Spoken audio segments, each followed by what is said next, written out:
Ingat dengan kata-kata Jack Ma, orang-orang yang bermental miskin itu adalah orang-orang yang susah dilayani. Diberi sebuah peluang dengan gratis, mereka pikir itu jebakan. Ditawarkan investasi kecil, katanya hasilnya tidak besar. Ditawarkan investasi yang besar, katanya mereka gak punya modal. Diajak melakukan hal-hal yang baru, mereka berpikir bahwa mereka tidak punya pengalaman. Diajak bisnis tradisional, katanya persaingannya itu berat sekali di luaran. Diajak bisnis yang model baru, katanya itu multi level marketing.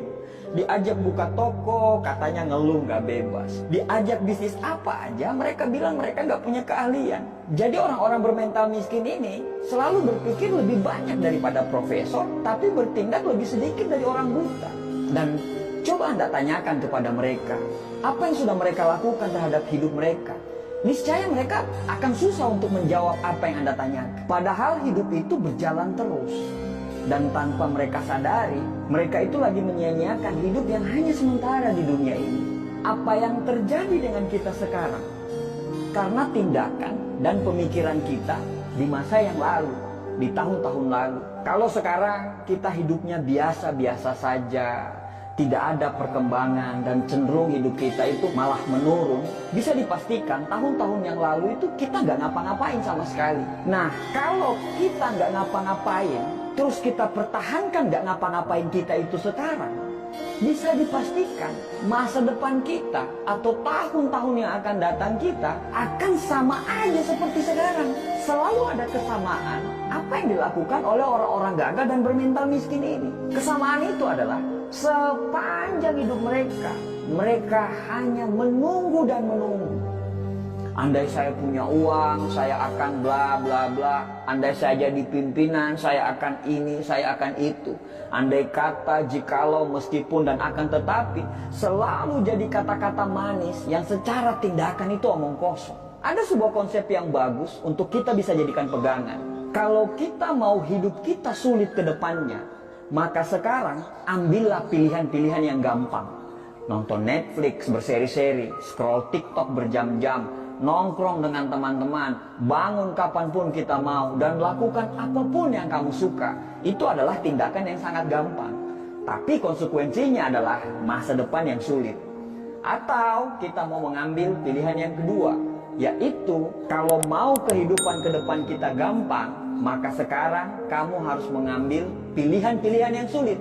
Bikin rencana hidup, disiplin terhadap waktu, belajar hal-hal yang baru tanpa melupakan untuk mempertajam ilmu-ilmu yang lama, berteman dengan orang-orang yang mau diajak bertumbuh. Dan itu semua adalah pilihan-pilihan yang sulit. Tapi dengan pilihan-pilihan tersebut, insya Allah hidup ke depan kita itu akan jadi gampang. Merasa berdosalah ketika kamu melakukan hal-hal yang tidak bermanfaat. Hindarilah hal-hal yang tidak bermanfaat, makan makanan yang sehat, tidur yang teratur. Ya susah memang, tapi insya Allah hal-hal yang sulit yang kamu jalani itu akan membuat hidupmu gampang ke depannya. Dan gampang di masa-masa yang akan datang. Setiap tindakan selalu siaplah dengan konsekuensinya. Mau gampang sekarang, sulit ke depannya, atau mau sulit sekarang, gampang ke depannya. Itu semua pilihan hidup. Dan dari semua pilihan itu tidak ada yang salah. Tapi bersiaplah dengan konsekuensinya. Susah memang dibedakan mana orang yang serius mau berubah dan orang yang cuma ngomongnya doang yang besar. Kamu tahu kalau hidupmu masih serba kekurangan, tapi kamu malah tidak mau kerja keras. Kamu tahu kalau sukses itu butuh perjuangan dan kegagalan, tapi kerjamu hanya mengeluh dan banyak protes. Kamu tahu kalau kamu kurang, tapi justru kamu bangga dengan kekuranganmu itu. Bahkan parahnya, kekurangan itu justru kamu jadikan alasan pembenaran kenapa kamu masih seperti ini. Ya wajarlah dia sukses, dia akan punya modal, sedangkan saya, ya wajarlah orang tuanya kaya, sedangkan saya, ya wajarlah dia didukung, sedangkan saya, ya wajarlah, maklumlah, mereka yang pantas apalah, dan bla bla bla bla bla. Banyak sekali alasan yang Anda ungkapkan. Padahal setiap orang itu pasti punya perangnya masing-masing loh. Kamu berperang dengan perangmu sendiri, begitu juga mereka. Mereka berperang dengan perangnya masing-masing. Setiap orang ada dengan masalahnya masing-masing. Bedanya, kamu menyerah dan mereka masih menyelesaikan masalah mereka dan mereka tidak pernah keluar dari arena pertempuran. Kalau kamu tidak berjuang, terus apa yang mau dimenangkan? Akhirnya orang-orang sukses dan kita lagi-lagi tidak sukses. Setelah melihat mereka sukses, apa kata kita? Wajarlah, mereka kan beda. Ya iyalah beda. Orang-orang sukses itu pasti berbeda. Perbedaan tidak selalu yang terbaik, tapi yang terbaik pasti berbeda. Bukan beda makanannya, karena mereka pun makan apa yang seperti kita makan. Bukan beda dari kecerdasan. Terkadang orang-orang sukses itu justru kepintaran dan kecerdasannya itu jauh di bawah kita. Tapi yang membedakan itu adalah action dan tindakannya. Saat kamu menunggu perubahan datang, mereka selalu menciptakan perubahan. Sampai kapan kamu menunggu dan tertinggal?